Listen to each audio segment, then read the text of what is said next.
আজি আহিছোঁ আমি গুৱাহাটীৰ শ্ৰীমন্ত শংকৰদেৱ কলাক্ষেত্ৰলৈ। কলাক্ষেত্ৰৰ মেইন গেটখনেদি সোমাই যাওঁতে আপোনালোকে দেখিব অসমীয়া সংস্কৃতিৰ এক সুন্দৰ নিদৰ্শন। আৰু এইফালে গৈ থাকিলে আপোনালোকে দেখিবলৈ পাব শিৱসাগৰৰ ৰংঘৰৰ আৰ্হিত প্ৰস্তুত কৰা এক ৰংঘৰৰ দৃশ্য। Hi guys, welcome back to my YouTube channel. আজি আহিছোঁ গুৱাহাটীৰ কলাক্ষেত্ৰলৈ। এয়া দেখিব পাইছে পিছফালে সকলো জনজাতিৰ এইদৰে ট্ৰেডিশ্যনেল ড্ৰেছ পিন্ধি সজোৱা হৈছে। ৰ'ব আপোনালোকক দেখাওঁ। এয়া হৈছে অসমৰ সত্ৰীয়া। এইফালে হৈছে নাগালেণ্ডৰ আও জনগোষ্ঠীৰ নৃত্য। এইফালে ত্ৰিপুৰাৰ এয়া হৈছে জয়ন্তীয়াসকলৰ ট্ৰেডিশ্যনেল।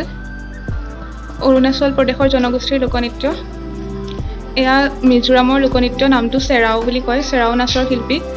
এয়া হৈছে বড়োসকলৰ জনগোষ্ঠীৰ লোকনৃত্য। এইফালে ডিমাছাসকলৰ আৰু আছে এইফালে আপোনালোকৰ মিচিংসকলৰ গুমৰাগ নাচৰ শিল্পী। আৰু এইফালে পাহাৰীয়া কাৰ্বি জনগোষ্ঠী। এয়া মণিপুৰী। আৰু এইফালে হৈছে আমাৰ অসমৰ সকলোৰে মৰমৰ বিহু। এইবোৰ হৈছে আমাৰ সাহিত্যৰথী লক্ষ্মীনাথ বেজবৰুৱাৰ জীৱন সম্পৰ্কে থকা কিছুমান তথ্য। এইখিনি আপোনালোকক অলপ দেখাই দিছোঁ।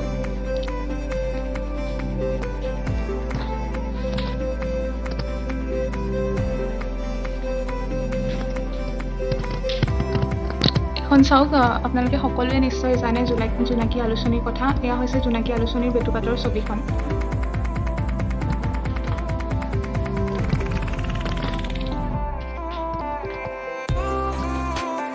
এই সংগ্ৰহালয়টো লক্ষ্মীনাথ বেজবৰুৱাৰ সম্পূৰ্ণ জীৱনৰ আধাৰতে বনোৱা হৈছে। ইয়াত সম্পূৰ্ণ লক্ষ্মীনাথ বেজবৰুৱাৰ জীৱন সম্বন্ধিত বহুতো আপোনালোকে তথ্য পাব।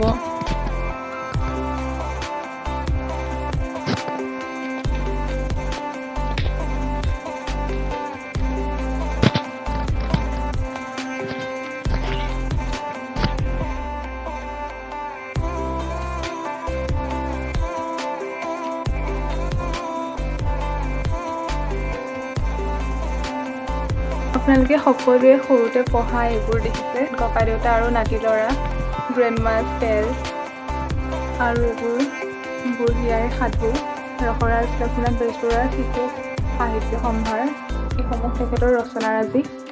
সাহিত্যৰথী লক্ষ্মীনাথ বেজবৰুৱাৰ যিটো সংগ্ৰহালয় আপোনালোকক এয়া দেখাইছিলোঁ, এয়া 2018 চনত মন্ত্ৰী নৱকুমাৰ দলে ডাঙৰীয়াই উন্মোচন কৰিছিলে। তেওঁলোকৰ যি বিৰল সৃষ্টিৰাজি সেইসমূহৰ বিষয়ে জ্ঞাত কৰাবৰ বাবে। ইয়াৰ লগতে শ্ৰীমন্ত শংকৰদেৱৰ যি সংগ্ৰহালয় আছে, ইয়াৰ লগতে 2018 চনতে এই সংগ্ৰহালয়ো উন্মোচন কৰিছিলে। এয়া মহাপুৰুষ শ্ৰীমন্ত শংকৰদেৱৰ কল্পিত চিত্ৰ এইখন। আৰু ইয়াত শ্ৰীমন্ত শংকৰদেৱ আৰু মাধৱদেৱৰ ৰচনাৰাজিৰ কিছুমান বস্তু আছে। সত্ৰীয়া নৃত্যৰ এইবোৰ পদবোৰ, এইবোৰ অংকীয়া নাটৰ যিখিনি সাজ হয়, এইখিনি হৈছে অংকীয়া নাটৰ সাজ সজ্জাসমূহ।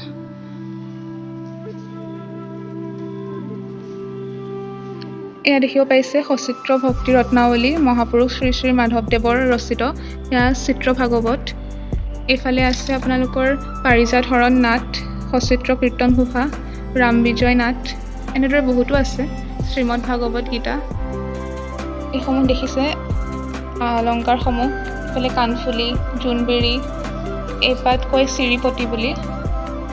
এয়া হৈছে সূত্ৰধাৰীৰ সাজ।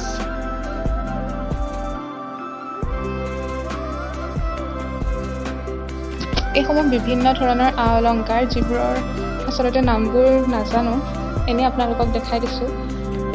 এয়া হৈছে গাঁতি চোলা, গা কাপোৰ, এইফালে টঙালি, এইফালে হৈছে কিংকিপি বুলি কয়। এয়া দেখিছে শিলিখা আৰ্হিৰ কাণফুলি, নুপুৰ, শিৰস্তানু, গোসাঁই শিৰস্তানু। এয়া হৈছে ইংলেণ্ডৰ ভিক্টৰিয়া এণ্ড এলবাৰ্ট মিউজিয়ামত থকা লণ্ডন ব্ৰিটিছ মিউজিয়ামৰ বিখ্যাত বৃন্দাবনী বস্ত্ৰ। মহাপুৰুষ শ্ৰীমন্ত শংকৰদেৱৰ অমৰ সৃষ্টি বুলি কোৱা হয় ইয়াক।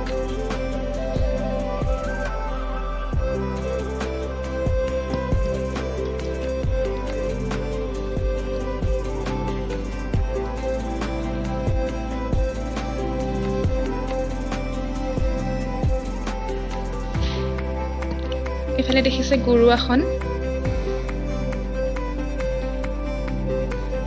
এইফালে এয়া দেখিব পাইছে এয়া হৈছে স্বৰ্ণযাত্ৰা পথৰ আৰ্হিৰে অঁকা চিত্ৰপথ এয়া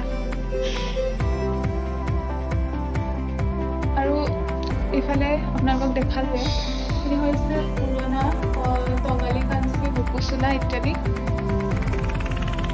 এইবোৰ দেখিছে এয়া মুখা শিল্প বুলি কয় বিখ্যাত অসমৰ বিখ্যাত মুখা শিল্পৰো ইয়াত মিউজিয়ামত এনেদৰে সাঁচি ৰখা হৈছে এয়া আপোনালোকে দেখিবলৈ পাইছে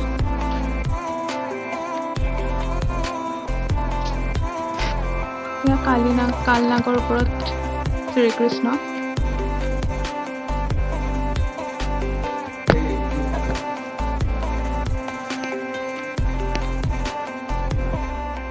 এয়া কি গম পাইছেনে গাইজ এয়া হৈছে অঘাসুৰ